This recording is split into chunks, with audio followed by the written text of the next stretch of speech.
بسم اللہ الرحمن الرحیم۔ ناظرین گرامی، یورپ میں نہانے کو کفر سمجھا جاتا تھا۔ یورپ کے لوگوں سے سخت بدبو آتی تھی۔ روس کے بادشاہ قیصر کی جانب سے فرانس کے بادشاہ لوئس چہارم کے پاس بھیجے گئے نمائندہ نے لکھا کہ بادشاہ کی بدبو کسی درندہ کی بدبو سے زیادہ متعفن ہے۔ اس کی ایک لونڈی جس کا نام مونٹیا سبام تھا، بادشاہ کی بدبو سے بچنے کے لیے اپنے اوپر خوشبو ڈال لیتی تھی۔ دوسری طرف خود روسی بھی صفائی پسند نہیں تھے۔ مشہور سیاح ابن فضلان نے لکھا ہے کہ روس کا بادشاہ قیصر پیشاب آنے پر مہمانوں کے سامنے ہی کھڑے کھڑے شاہی محل کی دیواروں پر پیشاب کرتا ہے۔ چھوٹے اور بڑے پیشاب دونوں کے بعد کوئی استنجا نہیں کرتا۔ ایسی گندی مخلوق میں نے نہیں دیکھی۔ اندلس میں لاکھوں مسلمانوں کو قتل کرنے والی ملکہ ایزابیلا ساری زندگی میں صرف 2 بار نہائیں۔ اس نے مسلمانوں کے بنائے ہوئے تمام حماموں کو گرا دیا۔ اسپین کے بادشاہ فلپ دوئم نے اپنے ملک میں نہانے پر مکمل پابندی لگا رکھی تھی۔ اس کی بیٹی ایزابیل دوئم نے قسم کھائی تھی کہ شہروں کا محاصرہ ختم ہونے تک داخلی لباس بھی تبدیل نہیں کروں گی، اور محاصرہ ختم ہونے میں 3 سال لگ گئے۔ یہ عوام کے نہیں، مغرب کے بادشاہوں اور حکمرانوں کے واقعات ہیں جو تاریخ کے سینے میں محفوظ ہیں۔ جب ہمارے سیاح کتابیں لکھ رہے تھے، جب ہمارے سائنسدان نظام شمسی پر تحقیق کر رہے تھے، ان کے بادشاہ نہانے کو گناہ قرار دے کر لوگوں کو قتل کروا دیتے تھے۔ جب لندن اور پیرس کی آبادیاں 30 اور 40 ہزار تھیں، اس وقت اسلامی شہر کی آبادیاں 1 ملین ہوا کرتی تھیں۔ فرینچ پرفیوم بہت مشہور ہیں۔ اس کی وجہ یہی ہے کہ پرفیوم لگائے بغیر پیرس میں گھومنا ممکن نہیں تھا۔ ریڈ انڈین جب اہل یورپ سے لڑتے، گلاب کے پھول اپنی ناک میں ٹھونس لیتے تھے، کیونکہ اہل یورپ کی تلوار سے زیادہ ان کی بدبو تیز ہوتی تھی۔ فرانسیسی مورخ دریبار کہتا ہے، ہم یورپ والے مسلمانوں کے مقروض ہیں۔ انہوں نے ہی ہمیں صفائی اور جینے کا ڈھنگ سکھایا۔ انہوں نے ہی ہمیں نہانا اور لباس تبدیل کرنا سکھایا۔ جب ہم ننگے دڑنگے ہوتے تھے، اس وقت وہ اپنے کپڑوں کو زمرد، یاقوت اور مرجان سے سجاتے تھے۔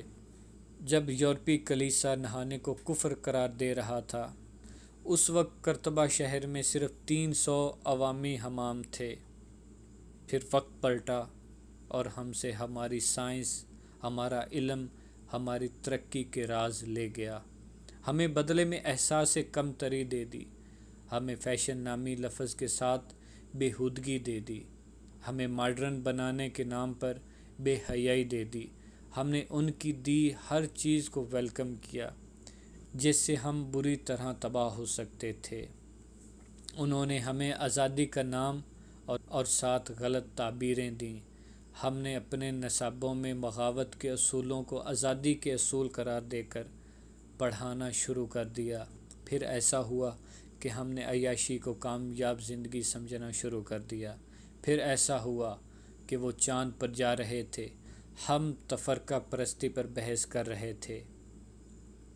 پھر ایسا ہوا وہ مریخ کا سفر کر رہے ہیں، ہم 1300 سال پہلے صحابہ کے مسلمان ہونے نہ ہونے پر بحث کر رہے ہیں۔ انہوں نے سمندر میں پٹرول کے ذخائر بنانے شروع کر دیے، ہم نے پٹرول سے جلاؤ گراؤ، آگ لگاؤ تحریکیں چلانا شروع کر دیں۔ انہوں نے ادب میں ایسے شاہکار تخلیق کرنے شروع کیے جو افکار بدل دیں، تو ہم نے لب و رخسار، چائے کی پیالی، کالج کی لڑکی لکھنا شروع کر دیا۔ انہوں نے قرآن کو اپنی لیبارٹریز کا حصہ بنا لیا، ہم نے اچھے قیمتی غلاف بنانا شروع کر دیے اور طاق کی سجاوٹ کے مقابلے شروع کر دیے۔ انہوں نے عمر فاروق کی سادگی اپنا لی، ہم نے عیاشی اپنا لی۔ جب وہ اپنے بچوں کو زندگی کی حقیقت سکھا رہے ہیں، ہم اسکول، کالج اور یونیورسٹیز میں 1st، 2nd اور 3rd پوزیشن لینے کے گرز بتا رہے ہیں۔ اہل دانش سمجھتے ہیں کہ آئندہ جنگیں میدان جنگ میں نہیں کلاس رومز میں لڑی جائیں گی۔ اور آج ہم نئی نسل کو مادیت پرستی کی بھٹی میں جھونک کر پیسے کو ترقی اور کامیابی کا استعارہ قرار دے رہے ہیں۔ وہ اپنے بچوں کو جینا بتا رہے ہیں اور ہم دوسروں سے جیتنا سکھا رہے ہیں۔ انہوں نے اپنی بے حیائی اور خواہشات کے سامان کو کم کر کے ویلنٹائن ڈے میں جمع کر دیا اور ہم نے اس کو منانے کے لیے روشن خیالی کا نیا نعرہ لگا دیا۔